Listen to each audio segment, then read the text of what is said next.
दिल्ली वालों के लिए एक अच्छी खबर है कि जब से हमारी सरकार बनी 2015 में, तब से दिल्ली में ट्रैफिक कम करने के लिए और पोल्यूशन कम करने के लिए हम एक प्रीमियर बस एग्रीगेटर स्कीम लाने की कोशिश कर रहे हैं। आज 8 साल के बाद ऐसा लगता है कि अब ये स्कीम आ जाएगी। पहले मैं ये बता देता हूँ ये स्कीम क्या है। आप सब लोग जानते हैं कि दिल्ली में जब मेट्रो आई थी तो बहुत सारे ऐसे लोग थे, middle class, upper middle class, जिन लोगों ने अपनी अपने स्कूटर, अपनी गाड़ियां छोड़ के और मेट्रो से सफ़र करना चालू किया। धीरे धीरे मेट्रो में इतनी ज़्यादा भीड़ होने लगी कि कुछ लोग फिर वापस अपनी गाड़ी और अपने स्कूटर पे आ गए। अब जो लोग बसों में ट्रैवल करते हैं, अब दिल्ली में बसों की संख्या भी काफ़ी ज़्यादा बढ़ गई है। बसों में कोई बहुत ज़्यादा भीड़ नहीं होती जो हम लोगों ने अभी सर्वे कराया, लेकिन फिर भी एक लोगों के दिमाग में वो है कि बसों में आप देखेंगे अक्सर केवल लोअर मिडिल क्लास या लोअर क्लास के लोग, इकोनॉमिक क्लास के लोग ट्रैवल करते हैं। तो मिडिल क्लास और अपर मिडिल क्लास को भी अपनी अपनी गाड़ियां छोड़ के बसों में ट्रैवल करने के एनकरेज करने के लिए ये स्कीम लाई जा रही है, जिसके तहत प्रीमियम बसेस, लग्जरी बसेस, उनके एग्रीगेटर्स को लाइसेंस दिए जाएंगे, ताकि एक लाइसेंस होल्डर कम से कम 25 लग्जरी बसेस लेके आएगा और वो लग्जरी बसेस दिल्ली की सड़कों पे चलेंगी। ये लग्जरी बसेस सभी एयर कंडीशनड होंगी, कम से कम 9 सीट से ज़्यादा होनी चाहिए, मतलब 9 सीट कम से कम। छोटी बस में 9 सीट होंगी, बाकी में बड़ी में और ज़्यादा होंगी। इन बसों में वाईफाई होगा, जीपीएस होगा, सीसीटीवी होगा। स्टैंडिंग अलाउड नहीं होगी, हर एक को सीट मिलेगी और सीट भी डिजिटली मिलेगी। आप अपनी सीट, ऐप होगा हर एक उसका, और आप उनके ऐप पे जाके अपनी सीट बुक कर सकते हैं, जो सीट चाहें। जैसे हम एयरलाइंस में बुकिंग करते हैं वो सीट बुक कर सकते हैं। पेमेंट्स केवल डिजिटल होंगे और वहाँ पे बस के अंदर आपको टिकट नहीं मिल सकती। ऐसा नहीं कि बस रुक रुक के जाएगी, और आपको केवल डिजिटल पेमेंट्स होंगी और जहाँ से आप कहेंगे वहीं से आपको बस पिकअप करेगी। इससे हमें उम्मीद है, बिकॉज काफ़ी अच्छी अंदर आरामदेह बस होगी, कंफर्ट होगा, डिफाइंड टाइम होगा चलने का, पहुँचने का। तो हमें उम्मीद है कि बहुत लोग अपनी गाड़ियाँ छोड़ के इन बसेस में आएंगे और इससे दिल्ली की यातायात व्यवस्था बेहतर होगी, ट्रैफिक कम होगा और पोल्यूशन, एयर पोल्यूशन कम होगा। इसमें जो बसेस होंगी वो अगर सीएनजी बसेस हैं तो वो 3 साल से पुरानी नहीं होनी चाहिए, जो बसेस अलाउड होंगी। और जो नई बसेस 1 जनवरी 2025 के बाद, 1 साल 1.5 साल के बाद जो नई बसेस इसमें इंट्रोड्यूस हो सकती हैं वो केवल इलेक्ट्रिक बसेस होंगी। जैसा मैंने कहा कि जो लाइसेंस होल्डर्स होंगे उनको कम से कम 25 बसेस की फ्लीट मेंटेन करनी होगी, और जो इलेक्ट्रिक बसेस इंट्रोड्यूस की जाएंगी उसका कोई लाइसेंस फीस नहीं ली जाएगी, वो एनकरेज करने के लिए, ताकि ज़्यादा से ज़्यादा इलेक्ट्रिक बसेस आएँ।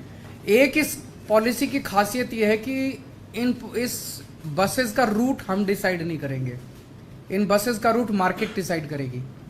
जहां उनको लगता है कि ज़्यादा उनको सवारी मिल सकती हैं, वो बसेस उन एरियाज़ में ज़्यादा चलेंगी, तो जाहिर तौर पे उन एरियाज़ के अंदर ट्रैफिक ज़्यादा है वो कम होगा, तो ऑटोमेटिकली उन एरियाज़ के अंदर ट्रैफिक कम होगा।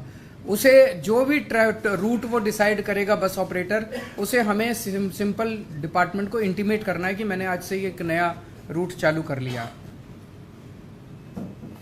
इसका फेयर भी डायनेमिक होगा, वो जो मर्जी फेयर ले सकता है ऑपरेटर जो है, एक्सेप्ट एक ही कंडीशन है कि हमारा डीटीसी का और एसी बसेस का जो पीक फेयर है उससे कम नहीं होना चाहिए, उससे ज़्यादा हो सकता है, क्योंकि ये लग्जरी बसेस हैं तो उससे कम नहीं होना चाहिए। ये ऐसा नहीं हो कि ये डीटीसी के साथ वो कम्पीट करने लग जाएं।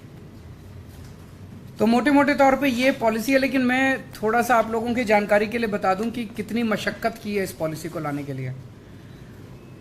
2016 में ये सिलसिला चालू हुआ और 2016 से 2021 के बीच में मई 2016 में प्रीमियम बस स्कीम को लाने को दिल्ली सरकार ने अप्रूवल दे दी, लेकिन उस वक्त के जो एलजी साहब हैं, नजीब जग साहब, उन्होंने इस स्कीम को अप्रूव करने से मना कर दिया। फिर जून 2016 में भारतीय जनता पार्टी के विजेंद्र गुप्ता ने एंटी करप्शन ब्रांच में शिकायत की कि भ्रष्टाचार हो गया, भ्रष्टाचार हो गया, भ्रष्टाचार हो गया, जैसे कि वो सब स्कीम में अनाउंस करते हैं।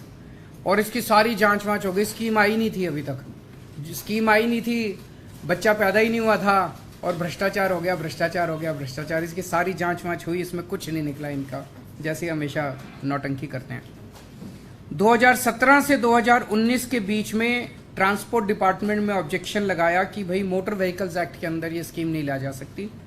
फॉर्चुनेटली अगस्त 2019 में भारत सरकार ने मोटर व्हीकल्स एक्ट में अमेंडमेंट किए और जो अमेंडमेंट्स किए उसके तहत अब बस एग्रीगेटर स्कीम आ सकती थी। 2020 और 21 में कोरोना हो गया। अब 2022 में हमने दोबारा से इस पूरी स्कीम को रीड्राफ्ट किया। 18 अगस्त 2022 को पब्लिक कमेंट्स के लिए इसको डाला गया।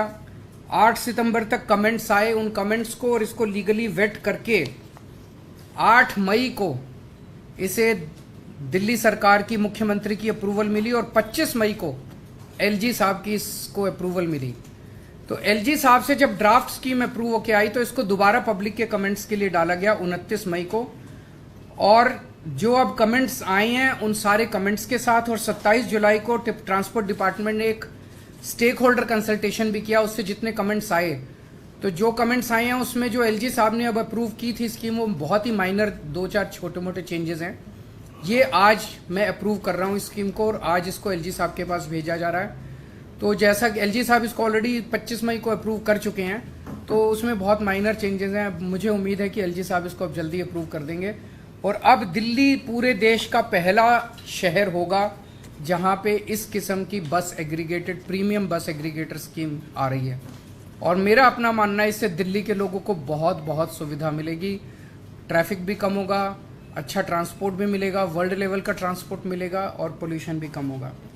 आज एक और आप लोगों को जानकारी के लिए बता दें, दिल्ली अकेला शहर था पूरे देश में, अकेला राज्य था जब कोविड के समय में हमने देखा कितनी तकलीफ हुई थी, लेकिन उस वक्त भी कई कोरोना वॉरियर्स थे जिन्होंने अपनी जान दांव पे लगा के दिल्ली के लोगों की सेवा की थी।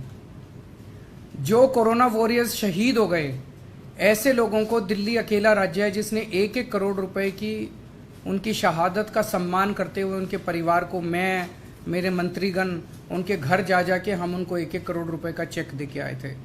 ऐसे बहुत सारे डॉक्टर्स हैं, हेल्थ वर्कर्स हैं, पुलिस वाले हैं, सफाई कर्मचारी हैं, टीचर्स हैं, पैरामेडिक्स हैं, वॉलंटियर्स हैं। अभी पिछली जो मीटिंग हुई, इसका एक ग्रुप ऑफ मिनिस्टर्स है जो अप्रूव करता है, उसमें 2 नाम और अप्रूव किए गए हैं। एक श्री सतपाल हैं जो नर्सिंग ऑर्डरली थे, वो डिस्ट्रिक्ट मेडिकल स्टोर साकेत में जो हाई रिस्क जोन था वहाँ से 40 डिस्पेंसरीज के लिए दवाइयाँ भेजा करते थे, जहाँ से हज़ारों हेल्थ वर्कर्स और पेशेंट्स के लिए दवाइयाँ जाती थी। उनको अपना काम करते वक्त कोरोना हो गया और 28 नवंबर 2020 को उनकी शहादत हो गई। इसी तरह से एक कांस्टेबल अमित कुमार हैं दिल्ली पुलिस के, भरतनगर पुलिस स्टेशन में लॉकडाउन के तहत जो कंटेनमेंट जोन्स हैं, तो दीप चंद बंधु अस्पताल के आसपास बहुत हाई रिस्क एरिया का जो कंटेनमेंट जोन था, वहाँ इनकी ड्यूटी लगी थी। वहाँ कई पेशेंट्स आते थे, उनको भी वहाँ पे कोरोना हो गया और 5 मई को 2020 को इनकी शहादत हो गई। इन दोनों को 1-1 करोड़ रुपए की राशि अभी अप्रूव की है। तो ओवरऑल अभी तक हम 92 कोरोना वॉरियर्स को 1-1 करोड़ रुपए की राशि दे चुके हैं, अप्रूव कर चुके हैं। 92 करोड़ रुपए हम इन 92 करोड़ कोरोना वॉरियर्स को दे चुके हैं।